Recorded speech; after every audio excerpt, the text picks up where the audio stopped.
Hey, this is Sam Kim, the producer of T.E.R.A. And I'm Stefan Ramirez, the associate producer. We're excited today to provide a brief highlight of the demo we gave to community and press at PAX 2010. What you're about to see is an exclusive look at a new, updated build filled with content, improvements, and polish.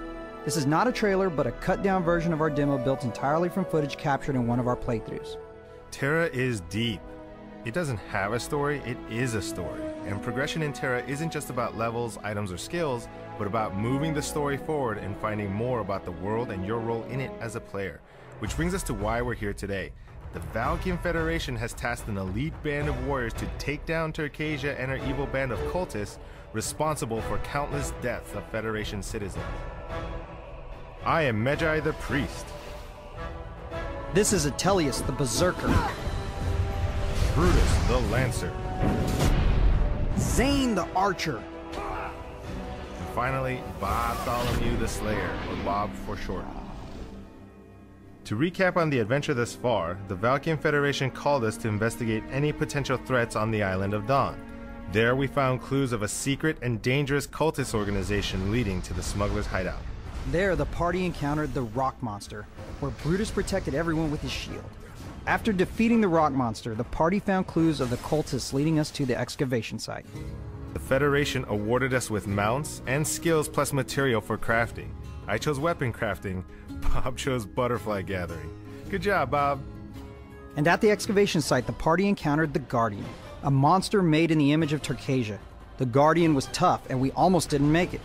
Bob died 4 or 5 times, people were flying all over the place, and even Brutus went down. Luckily, we managed to defeat the Guardian and track the final location of T.E.R.A., leading us to the cultist refuge. Our mission? To take out T.E.R.A. We start things off by joining up with some mercenaries. Their help is welcome, as they'll definitely be necessary for the encounters to come. Our first arena demonstrates how the environment can be just as tough as the enemy. Spikes shoot through the floor, drawing blood and knocking us down. The strategy for us is to work the center of the room and not let the enemy push us into a fight with the spikes. I like how everybody's working together. You're working the center of the room, you're keeping that creature right in the middle, pinned down. This room really separates the men from the boys. The trick is to pay attention to the actions of the monster as well as the party around you.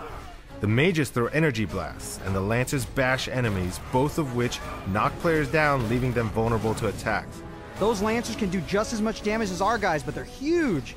Look at those shields. The party has to work together and really support each other to make it past this room. This is a classic example of looks can kill. What looks to be a captive woman is actually a high priestess in disguise. She will use a variety of attacks that we need to watch out for. So some of these enemies actually have the ability to knock down the player, leaving them vulnerable to attacks. And there's a knockdown. Her scepter will swirl around with a purple streak right before she blasts ice at you. We need to avoid this and take up position behind her or to the sides to attack while avoiding damage. This is an Argon army destroyer. He is a devastating force that will require us to focus on movement, placement, and timing. Yowza, that is a big hit. He has 4 arms, and the first thing that jumps out at you is the giant swords which he will use to smash us. Notice how that chest is glowing. That actually means the Argon is running low on health and that he's getting more and more desperate with his attacks. He can throw both of those swords down with electricity. We have to avoid this and use our agility to dodge and block often. He also has a tendency to move all over the place.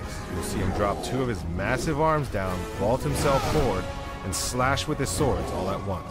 We really need Brutus and Atelius to get in there and keep his attention, with Bob slashing and rolling, and Zane utilizing his charge attacks for lethal damage from range. Medjai has to heal and stay alert during this encounter if we hope to survive. T.E.R.A. is the reason why we're here, and our mission is to avenge our countless fallen comrades. But this encounter won't be easy. Here comes T.E.R.A. There she comes, she's charging. Jump! Get out of the way! Dodge! Careful, she'll run right through us! Your #1 defense is to move yourself out of the way. It's all about placement and timing. Watch for those tentacle attacks. T.E.R.A. has 2 incredibly powerful tentacles that do massive damage, as well as spinning blades that decimate any nearby opponent. Combine these with countless powerful ability combos and an impenetrable defense, and you have one of the strongest foes the Federation has ever faced. Luckily, with teamwork and awesome heals, we proved that it's possible to take her down. That wraps up our PAX 2010 demo of T.E.R.A. If you like what you see now, you'll love what we'll have at launch. We're continuing to build, improve, and add content, and there's a lot more in store for the future.